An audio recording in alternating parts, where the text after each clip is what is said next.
कि महाविद्यालय के इतिहास में ये एक नया चैप्टर जुड़ रहा है। इसके पहले कभी भी लिटरेचर फेस्टिवल नहीं हुआ था और पिछले 2 दिन की जो डिज़ाइन आप देख रहे हैं उसमें आपको ये लग रहा होगा कि हम जिन शख्सियतों से आपको रूबरू करा रहे हैं वो हमारे समय की बहुत बड़े लोग हैं और ये बड़ा एक दिन में कोई नहीं बनता, पूरा एक जीवन संघर्ष लगता है, एक पूरा समय देना पड़ता है, उसके बाद वो प्रतिभा निखर करके बाहर आती है। हमारे बीच में आज अतुल तिवारी जी हैं और अतुल तिवारी जी के बारे में मैं कुछ बातें आपसे ज़रूर कहना चाहता हूँ। वो ये कि मूलतः जो है वो स्क्रिप्ट राइटर हैं, पटकथा लेखन का काम जिसको हम कहते हैं वो है। और आप जानते हैं कि बिना पटकथा लेखन के सिने जगत की कोई भी दुनिया नहीं चल सकती। दूसरा उनका जो संबंध है वो नाटक से है, नाट्य मंचन से है, थिएटर से है और उसकी वो बहुत बड़ी पर्सनालिटी है, बहुत बड़ा व्यक्तित्व है।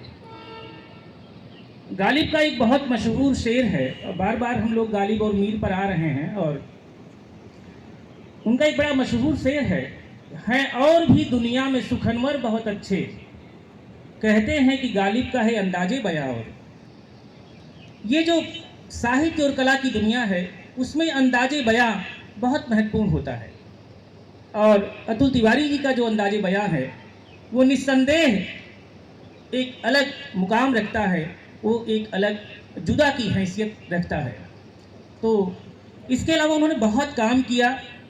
काम का जहाँ तक अगर मैं परिचय देना चाहूँ तो एक लंबा परिचय होगा, लेकिन फिर भी जैसे आप द्रोह काल है, जैसे आप 3 इडियट है, जैसे धारावी, कल धारावी की चर्चा चल रही थी, सुधीर मिश्रा जी ने उस फिल्म का निर्देशन किया था, लेकिन उसमें आपने उसका पटकथा लेखन उसमें लेखन से भी वो जुड़े रहे हैं। यहाँ तक कि उनकी जो पहली फिल्म थी जिसमें उनको पुरस्कार भी मिला था, उस फिल्म का ये वो मंजिल तो नहीं, उसका भी पटकथा लेखन तिवारी जी ने किया था, अतुल जी ने किया था। तो ये बहुत सारे काम हैं सुधीर के साथ, जी सुधीर जी के साथ। इसके अलावा बहुत सारे ऐसे काम हैं जो मैं ये मानता हूँ या कि वो एक आर्काइवल महत्व का काम है, वो एक नेशनल वर्क के महत्व का काम है। ऐसे कामों में संसद टीवी के द्वारा जो बनाया गया लगभग 10 घंटे का प्रोग्राम है, वो उसका नाम है संविधान, उसका समूचा काम जो है अतुल तिवारी जी ने किया है। यही नहीं, अभी जो उनकी सबसे लेटेस्ट फिल्म आई और जिस पर एक बड़ा काम हुआ और दोनों सरकार, बांग्लादेश की सरकार और भारत सरकार ने मिल करके वो प्रोजेक्ट किया, उसको फंडिंग की, उसमें प्रमुख काम जो लेखन का है वो अतुल जी ने किया है। Mujib the making of a nation उस फिल्म का नाम है और ये अभी 2023 में काम हुआ है। तो एक आप कह सकते हैं कि बहुत लंबा काम वो फिल्म की दुनिया में और नाट्य की दुनिया में ये सब रहा है। इसके अलावा कल बात हो रही थी और मुझे याद है कि सुधीर मिश्रा जी ने वो बात कही थी और बहुत महत्वपूर्ण बात कही थी कि श्याम बेनेगल ने बहुत सारे लोगों को एक प्रकार से गेटवे की तरह एंट्री दी। मुझे याद है कि मैं एक बातचीत देख रहा था, जब मुझे लगा कि मुझे अतुल तिवारी से बात करनी है तो मैं कुछ उनके इंटरव्यूज़ देख रहा था। उन्होंने कहा कि ये जो फिल्म जगत की दुनिया है उसका अगर कोई जंगल है तो उस जंगल का जो सबसे ऊंचा पेड़ है वो सत्यजीत रे हैं और उस जंगल का जो सबसे मोटा और घनादार वृक्ष है वो श्याम बेनेगल है। तो श्याम बेनेगल ने बहुत सारे लोगों को एंट्री दी। तो ये सारा काम उन्होंने किया। बहुत कम उंगलियों पर गिने जा सकते हैं जिन्होंने एनएसडी से निकल करके एक बहुत बड़ी पहचान बनाई, उसमें से अतुल तिवारी जी हैं। वो परंपरा, उस परंपरा में अगर आप देखें तो उसमें आपको नवाजुद्दीन सिद्दीकी मिलेंगे, उसमें आपको इरफान खान साहब मिलेंगे, उसमें और थोड़ा सा ऊपर चलेंगे तो नसीरुद्दीन साहब मिलेंगे, उसमें और थोड़ा ऊपर चलेंगे तो समता ओमपुरी जी मिलेंगे। राज बब्बर जी एनएसडी से निकले हुए हैं, अतुल तिवारी जी उसी एनएसडी के ग्रेजुएट प्रोडक्ट्स हैं। उन्होंने वहाँ निर्देशन सीखा और यही नहीं, जर्मनी की एक बड़ी संस्था से उन्होंने बाकायदा निर्देशन का प्रशिक्षण लिया और वहाँ से सीखा। तो ये सारी बातें जो हैं उनके पक्ष में हैं, उनके हक में कही जाती हैं। तो आज हमारे बीच में एक बहुत बड़ी शख्सियत के रूप में रूबरू हैं अतुल तिवारी जी। मैं बातचीत शुरू करूं और मैं एक थोड़ा सा एक बात और रखना चाहता हूं। साल भर पहले की बात है, एक दिन मुझे फ़ोन आया और उस फ़ोन पर जो आवाज़ आई वो ये थी कि मैं अतुल तिवारी बोल रहा हूं और मैं आपको एक लिटरेचर फेस्टिवल में आमंत्रित करता हूं। तो मैं थोड़ा सा हकबकाया और मुझे लगा कि मेरे परिचितों में कोई अतुल तिवारी तो नहीं है। उन्होंने बताया कि मैंने कहा कि फिल्म जगत से स्क्रिप्ट राइटर, बोले हाँ। तो मुझे ये नहीं मालूम था कि ठीक 1 साल के बाद मैं आप लोगों के सामने उनके साथ बैठा होऊंगा और उनसे बात कर रहा होऊंगा। तो ये होता है कभी कभी अवसर ऐसा। तो हम लोग बातचीत शुरू करते हैं। और सर, शुरू करने से पहले मैं बहुत शुक्रिया करना चाहूँगा केकेसी कॉलेज का। और ये हालांकि सी में कॉलेज शामिल है, दोबारा नहीं बोलना चाहिए था कॉलेज।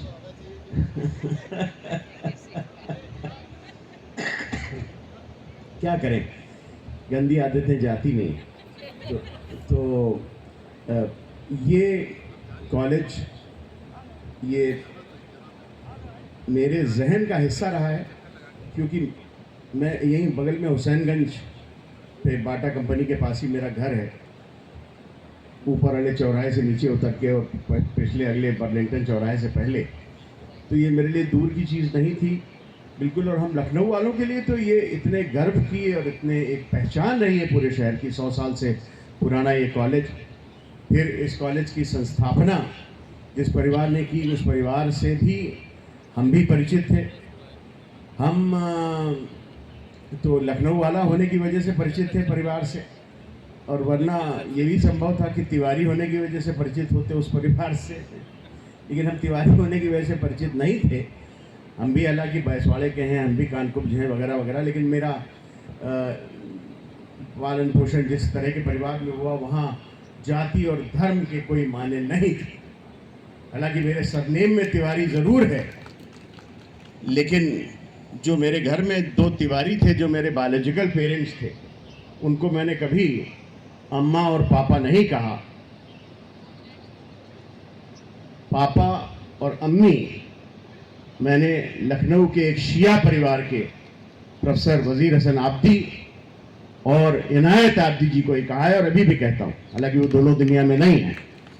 अम्मा को तो हम जिज्जी कहते थे और पापा को हम जेल वाला कहते थे, क्योंकि वो यहीं से थोड़ा आगे जो जेल हुआ करती थी, जो मायाजी मतीत जी ने तोड़वा दी, वो उसी में ज़्यादातर रहते थे, घर पे कम रहते थे। लेकिन वो हरिशंकर तिवारी की तरह जेल में नहीं रहते थे। वो कॉमरेड शंकर दयाल तिवारी की तरह, कम्युनिस्ट की तरह, एक मार्क्सिस्ट की तरह जेल में रहते थे। तो ये तो हमारे जहन का हिस्सा रहा है ये कॉलेज। और मेरे अपने मामा जी प्रोफेसर बीके तिवारी, वीरेंद्र कुमार तिवारी, यही फिजिक्स के अध्यापक, पूरा जीवन उन्होंने यहीं पे पढ़ाया। ये कॉलेज तो हमारे बिल्कुल मन मंदिर की एक चीज़ है। और मैं बड़ा खुश हूँ कि आज मैं यहाँ इस रूप में आया हूँ बहुत दिनों बाद। मैं बहुत बहुत शुक्रगुजार हूँ प्राचार्य विनोद जी का कि उन्होंने मुझे बुलाया, मुझसे बात भी की फ़ोन पर 2-3 बार। कभी उन्होंने मुझे परेशान किया फ़ोन पर, कभी मैंने उनको परेशान किया। उन्होंने मेरे बहुत से सजेशंस माने भी, इसके लिए भी मैं उनका शुक्रगुजार हूँ। और जैसा कि अनिल त्रिपाठी जी ने कहा कि मैं तो इनका फ़ैन हूँ, इनसे बिना मिले ही तभी मैंने फ़ोन करके इनको कानपुर के लिटरेचर फेस्टिवल के लिए दावत दी थी। लेकिन हुआ ये कि ये नहीं आ पाए एग्ज़ाम्स की वजह से, और अब इनकी दावत पर मैं यहाँ चला आया हूँ। लेकिन एक बात ये भी है दोस्तों, ये ख़ास करके पीछे वाले यंग लोगों के लिए है कि मुझे जब मंच पे कभी मुख्य अतिथि जैसा बना के बैठाया जाता है तो मुझे बहुत डर लगता है। अब वो डर क्यों लगता है ये आपको भी पता है, कहानी कोई प्राइवेट की नहीं है। जब से 3 इडियट में मेरे साथ जो कुछ भी हुआ, तो उसके बाद से मुझे डर ही लगता है चीफ गेस्ट बनने में। लेकिन अब आपने मुझे यहाँ बुला के और इतनी तारीफ कर करा के यहाँ बैठा दिया है, तो कुछ तो बातचीत करनी ही पड़ेगी मुझे भी। आगे के कार्यक्रमों में हम सब जानते हैं कि जो नाटक है वो परफॉर्मिंग आर्ट है, तो मैं ये ज़रूर चाहूँगा कि वो जो जिसकी चर्चा हम लोग अभी कर रहे हैं 3 इडियट्स की, उसके कुछ बातें सामने आएँ। लेकिन शुरुआत में मैं ये ज़रूर प्रश्न पूछना चाहूँगा, क्योंकि हमारा ये डिज़ाइन भी है बातचीत का कि अपने शब्दों में अपनी यात्रा। तो आप कैसे नाटक और फिल्म की तरफ आपका झुकाव हुआ, शुरुआती वो दिन वो लम्हे आप किस तरह से याद करते हैं? क्योंकि बैकग्राउंड जो थी आपकी उसमें कोई आर्ट से जुड़ा हुआ व्यक्ति परिवार में नहीं था, बल्कि फैमिली में ज़्यादातर लोग डॉक्टर्स थे या फिर पिता जैसे आपने बताया कॉमरेड थे, तो तमाम सारे सोशल इश्यूज से आप जुड़े हुए थे। लेकिन एक फिल्म की तरफ या नाटक की तरफ आप कैसे आपका झुकाव हुआ, ये समूची जो यात्रा है इसको किस रूप में देखते हैं, और आप अपने अल्फाज में ये बातें कहें। क्या हुआ डॉक्टर साहब कि जब मेरा जन्म हुआ और मैं गर्भ के अंधेरे से मेरा सर बाहर आया, तो मुझे एक प्रकाश वृत्त दिखाई दिया और मैंने ध्यान से देखने की कोशिश की ये चांद है कि सूरज है, मगर वो न चांद था न सूरज था, वो थिएटर की एक लाइट थी। उसी समय ये तय हो गया कि मुझे थिएटर में ही जाना है। ऐसा कुछ नहीं हुआ। और जो भी आपको इस तरह की चीजें बताता है कि मैं तो बचपन से ही जीनियस था और ये था और वो था, और मुझे तो एक जोशी ने आके बता दिया था, मेरे पैर देख करके मेरी माँ को बताया था कि ऐसा होगा, वो सब बकवास कर रहे हैं, झूठ बोल रहे हैं। बहुत सी चीज़ें जीवन में हमें अच्छी लगती हैं, हम उस तरफ बढ़ने की कोशिश करते हैं, और बहुत सी चीज़ें बहुत बड़े इत्तेफाक से होती हैं, चांद से होती है। मैं लक नहीं कह रहा हूँ, मैं चांस की बात कर रहा हूँ जो चांद से होती है। तो हुआ यूँ कि मेरा जन्म एक कम्यून में हुआ था। कम्यून नाम की एक चीज़ थी जो आज के बच्चे बिल्कुल जानते नहीं होंगे। कम्यून वो होता था जबकि जैसे कम्युनिस्ट पार्टी के लोग जिनके पास बिल्कुल पैसे नहीं होते थे, तो वो एक बड़ा सा कमरा या एक घर किराए पे ले लेते थे और 7-8 लोग एक कमरे में रहते थे। उसी 7-8 लोग में कपल्स भी होते थे। तो मेरी माँ जो कि डॉक्टर थी, मेरे पिताजी जो कि डॉक्टर थे, लेकिन जिन्होंने एक भी दिन प्रैक्टिस नहीं की कलकत्ता से डॉक्टरी करने के बाद में होम्योपैथी की। माँ मेरी मॉडर्न की डॉक्टर थी, यही हुसैनगंज में उनका क्लिनिक था। तो उन लोगों ने जब शादी की, और उन्होंने शादी भी किसी पंडित के सामने नहीं की, ये मैं पंडितों के स्कूल में बैठ के कह रहा हूँ, उन्होंने लाल झंडे के नीचे खड़े होकर कसम खा ली कैसरबाग में, और उनकी शादी हो गई।